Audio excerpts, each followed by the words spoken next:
is Brother Nathan Linton, and welcome again to Superior Disciple. So in my last video, we began to talk about the life of Saint Francis of Assisi, who is the founder of the Franciscan order.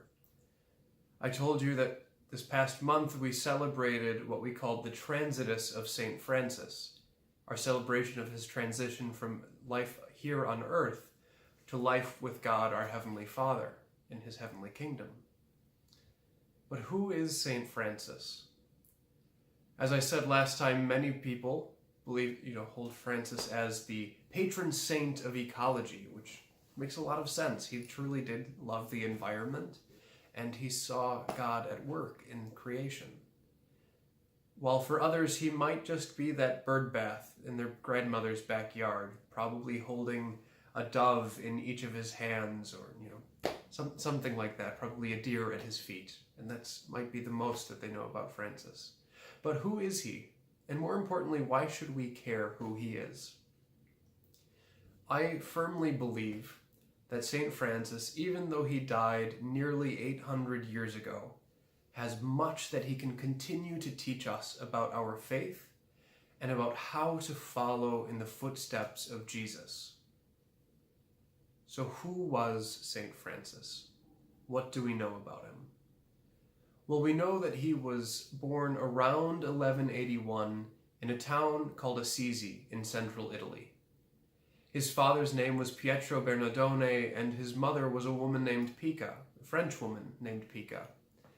Now, Pietro was a very wealthy cloth merchant. He did very well for himself, and Francis would work alongside him, selling his wares and their fine cloths in different markets and in different cities around Assisi.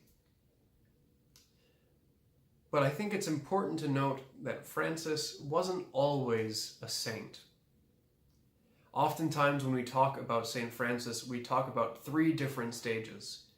We talk about Francis before his conversion, about Francis after his conversion, and Francis during his conversion. Makes sense. So today I want to focus on Francis before his conversion. What do we know about Saint Francis? Well, we have some information from one of his early biographers, Thomas of Celano, who wrote the earliest legend or story or biography of Saint Francis. He doesn't have a whole lot good to say about Francis's early life. He called him a man who maliciously advanced beyond all of his peers in vanity, that he proved himself more excessive inciter of evil than any of his friends, and that he was a zealous imitator of foolishness. Those are some pretty strong words for a man that we now consider to be a saint, right? I think that's true with many of our saints. We have beautiful images of them, but we forget that they weren't always perfect examples of holiness.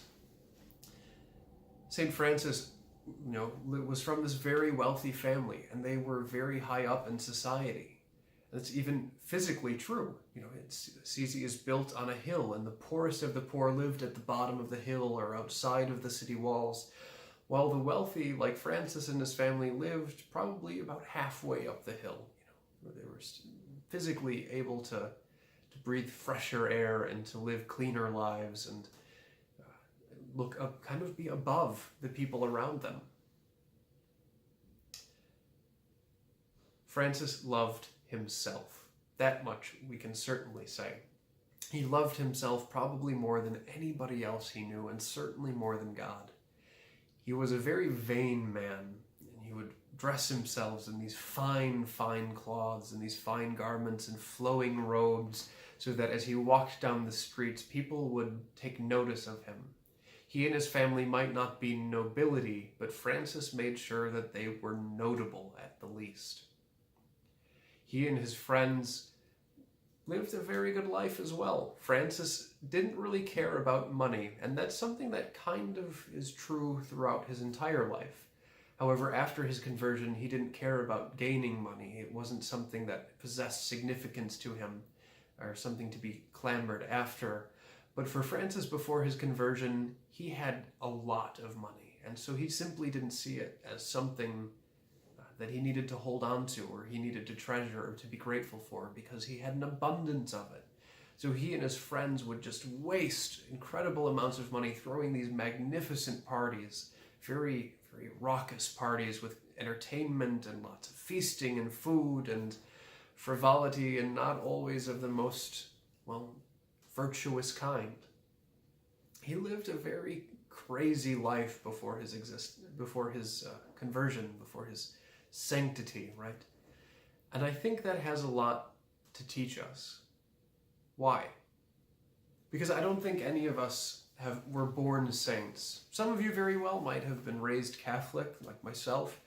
You may have felt that you've done your best to follow after God, and it's still important to remember that there are always things that we fail on, that we struggle with.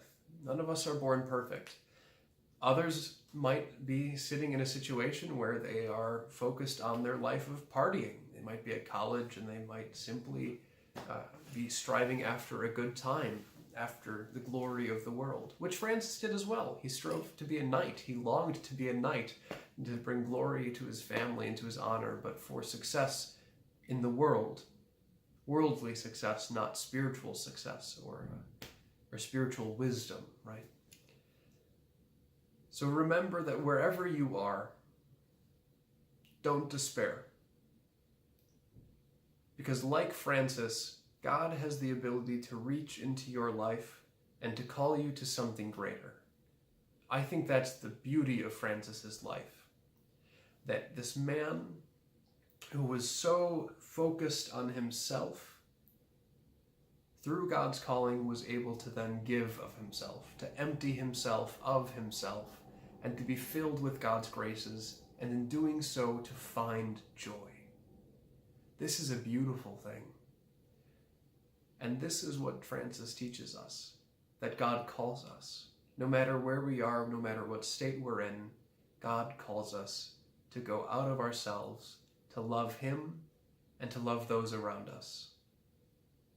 My name is Brother Nathan Linton, and thank you again for joining me here at Superior Disciple. May the Lord give you peace and blessings this month.